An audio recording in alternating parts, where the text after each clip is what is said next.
Hey guys, today we're going to be going over how does living away from home at a young age affect your mental health.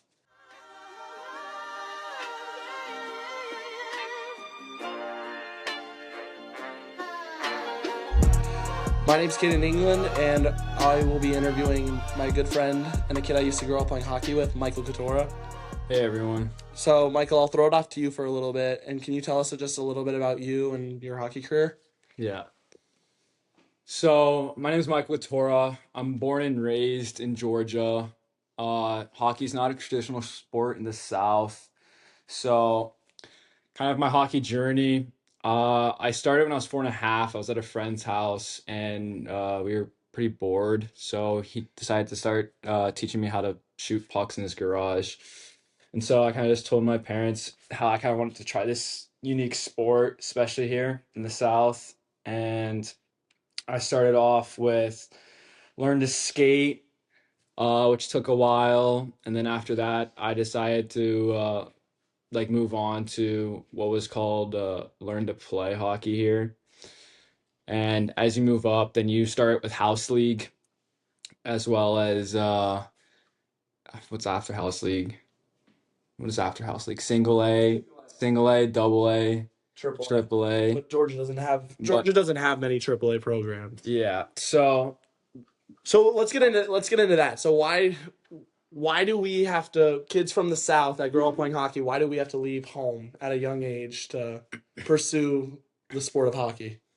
Well, I think that if you want to take it to the highest level possible and have a chance at playing Division One, there's just nothing here in the South that offers anything like that and the competition that you need to be seen by others. Yeah, so what age did you move So in your hockey with career? with what we had, Nashville, I would say that's kind of when we started. So U14 is when I played for a team called the Junior Preds, and every weekend we had to travel. So I still lived at home, but whether we were playing games in Detroit or Chicago, if we weren't playing games, we were in Nashville every weekend. So no matter what, if we were playing games or not, I was traveling every weekend. So that would be leaving Thursday night, doing schoolwork on the road Friday, in Nashville, and whether it was practice or doing schoolwork in the airport on the way to our games. So every weekend was taken up by hockey, whether it was games or practice. So I would say that was the first, you know, Sense of moving away from home. yes.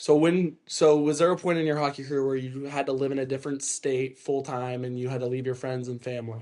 Yeah, so it all started with the Junior Prez organization mandating people to move to Nashville full time starting the U16 year. So when that was mandated, I kind of had a talk with my parents, deciding, if I have to move, should I move somewhere where there's even, a better organization, better place for me to develop and become a better hockey player. So with that, I kind of got recruited a little bit through a prep school by the name of Shattuck St. Mary's. And, I kind of just went up there for a tour. I didn't think much of it. I didn't really think that I was going to move that far away from home. But after I got there, went through the tour, I really fell in love with the place. And it's really well known for its hockey as well. So I knew it was going to be a good spot for me to develop. Yeah, that's a top program in the country across all genders and ages, right? Yeah. Everybody wants to play at Shattuck Every St. year, Mary's. we have to be number one or else it's not a good look on the school. So, but with that, I decided to end up going there. It was definitely a change because at 16 years old, I never thought I would leave home, especially so far away. Uh, and the only contact I had with my parents was through the phone. So it was definitely a change. And at the time, I was actually doing online school. So not only was it moving away from home, not living with my parents, but it was also going back into a traditional environment of schooling, which was also another change. So with all of that, it was very difficult, especially the first 3 months, I would say, getting used to the environment, living on my own, doing laundry, doing all that on my own.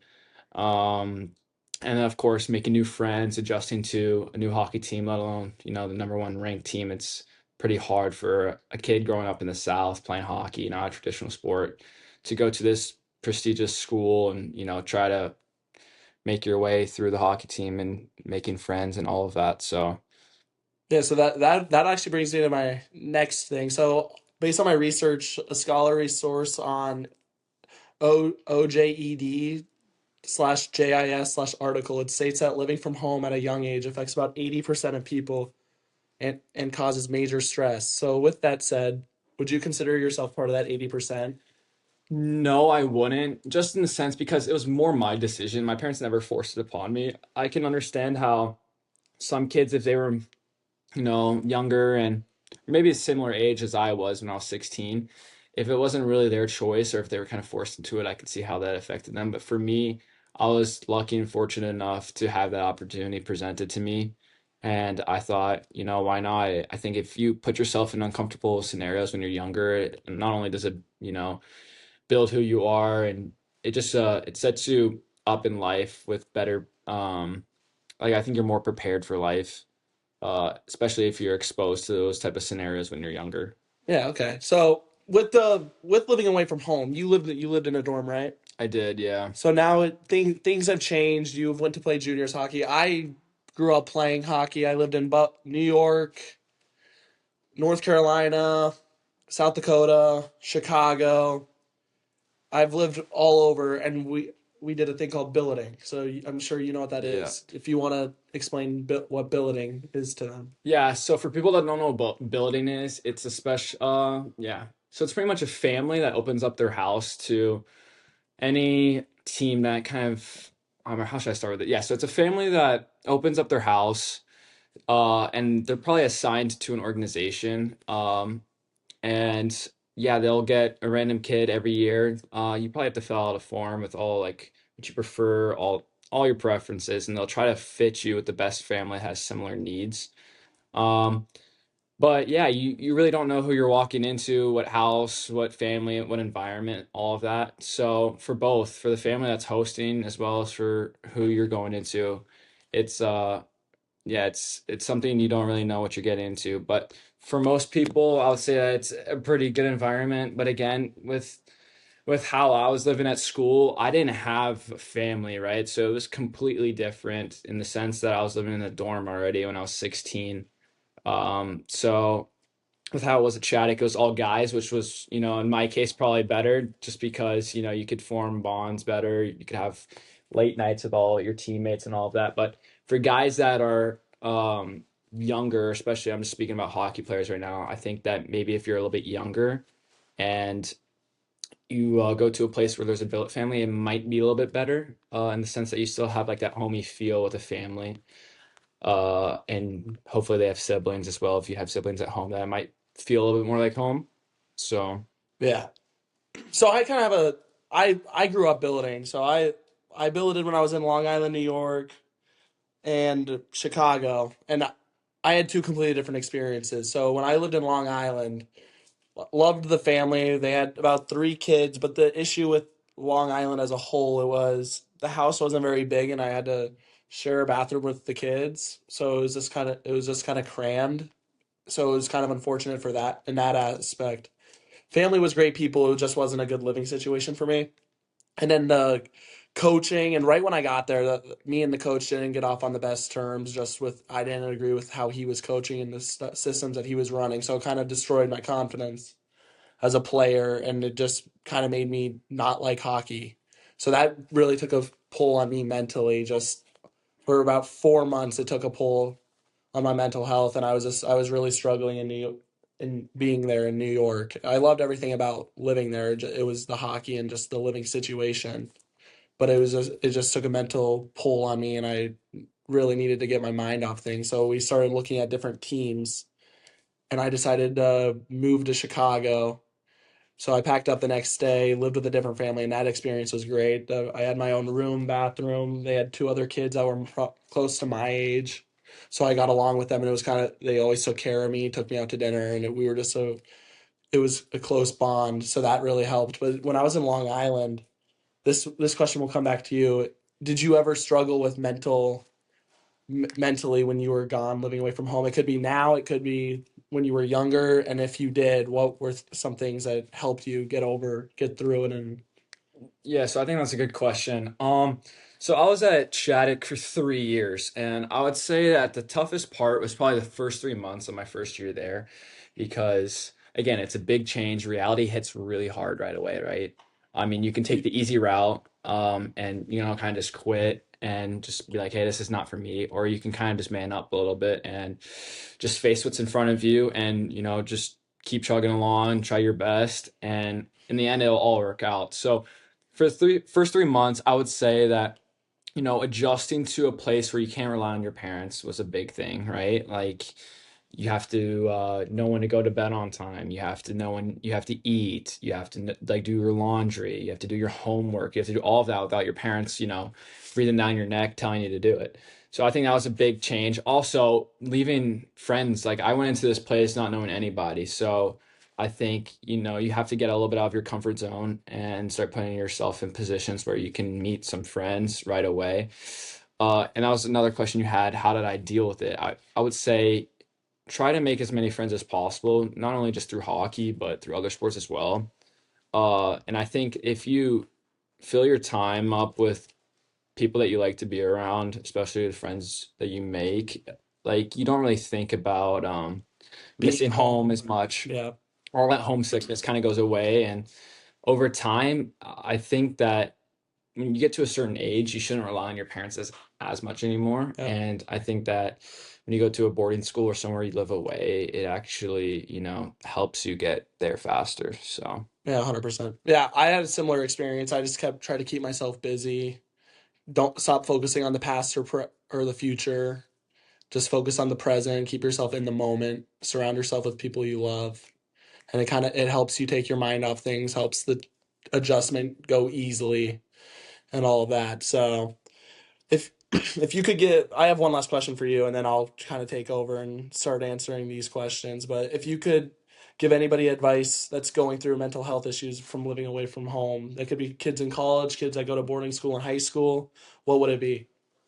I would start off by first putting yourself out there a little bit. I would say the worst thing we do nowadays with our generation is we kind of just lock ourselves up at home and, we just scroll on social media or whatever that is, or going on the internet.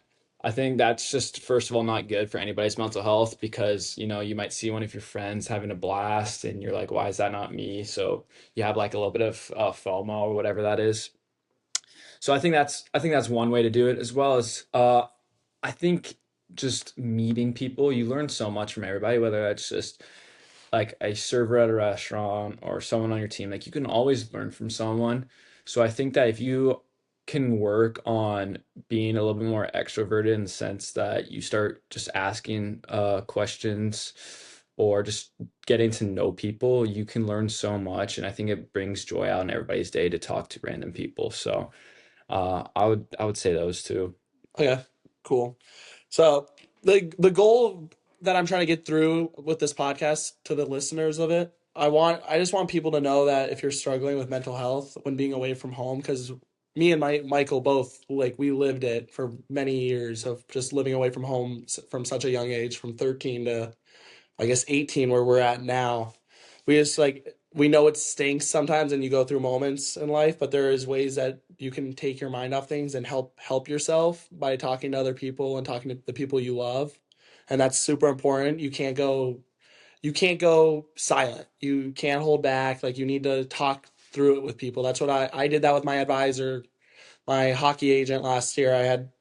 He had called me and I actually teared up on the phone, like, just because I hated hockey so much because of where I was, and I had to talk to him about it and open up, and it next day we figured out a solution, and it was only up from there. Now I'm at University of Kentucky and I'm loving it. And then I just if I had more time in this podcast, if I wasn't coming to a time limit, I would go into more depth with how common mental health struggles really are. And there's people that that are close to you that probably are struggling, but they smile through it. So it's just really important to be kind to people and know that you're there to support them. But that's and then but based on for my last source, I also did research from www.independentco.uk news/long, and it states that, and I quote, living away from home can send you and your mind into a downward spiral. And I picked that quote just because I couldn't agree with it more, just because of my time in Long Island. I know everybody's time is different depending where you are, but just from my perspective, that's how it was for me in Long Island. So that's just one of my other sources. So we'll start closing out here. So what do we go over? Just How to deal with it, I think everybody has a different experience, especially if they move away from home. For me, I was lucky enough that I had the opportunity to go away for something I loved. I know some people sometimes might get sent away for things that they're not really looking forward to.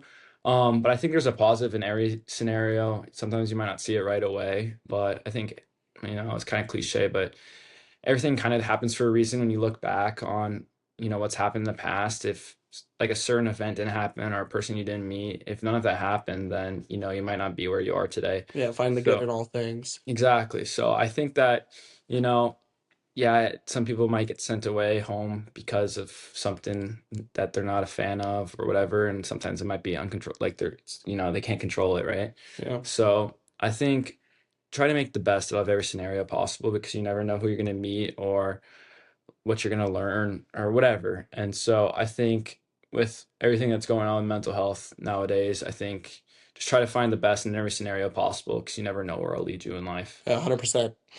Well, Michael, thank you for coming out and doing this podcast with me. I appreciate that. But Thank you. Hopefully yeah, you get a good grade on this. yeah, me too. But just remember, guys, to stay healthy and physically and mentally. And if you're going through something, just talk to somebody about it, because there's always going to be somebody out there that will listen to you and help you get through it. Find the positive in everything.